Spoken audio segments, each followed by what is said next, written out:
Hello everyone and welcome to QUARANT-INK day 24.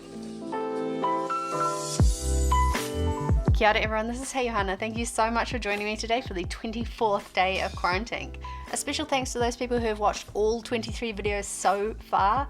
You're amazing, I can't believe you've gotten through them. And if you're new here, then yes, there are 23 other 3 to 4 minute videos on my channel and you should definitely go and watch them. Okay, thanks, bye. Today's prompt is Shatter, so let's begin.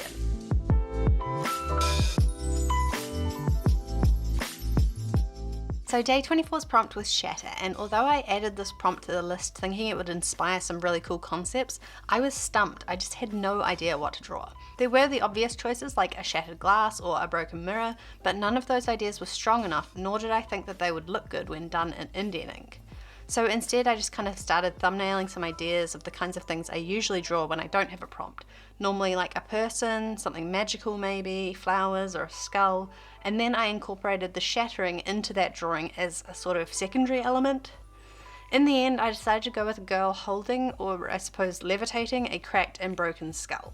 I also added some cracks and breaks to her shoulders and arms, so I imagine that this girl is magically mending this shattered skull, but as a result is taking on damage to herself.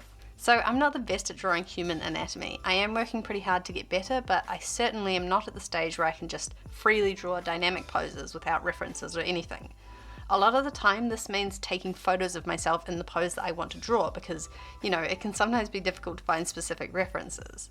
This was one of those times, and while the body came out okay, it meant I had to improvise the lighting and the shadows because, you know, I just take the photos on my phone. I don't have like a fancy photography studio set up with flashes and light boxes and everything. The lighting in this piece was probably the most difficult thing. I decided I wanted to make the skull the light source, and this meant that her face was lit from below, there was a lot of light in the center of her body, and no backlighting or rim lighting or anything like that.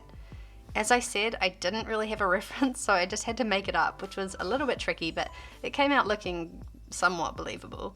It could be better, but overall I was pretty proud with the effect that I created here, especially as I usually shy away from those more extreme light and shadow studies. I'm just learning and exploring so much with this Indian ink, and as tiring as this process has been, I am stoked with my work and my improvement so far.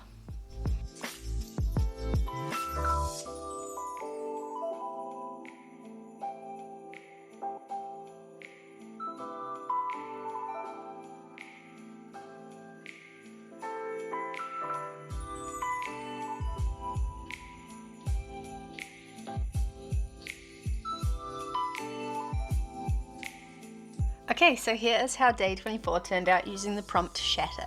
I think it came out fine. As I said, the lighting was really tricky, but I think I more or less pulled it off. The only other thing is I wish I had added more of these cracks and maybe like shards of skull or flesh or something hanging around, just to really push the idea of something shattering or breaking. But overall, I really quite like this piece. Thank you so much for watching. Kia ora everyone, have a wonderful evening, and I will see you tomorrow. Bye!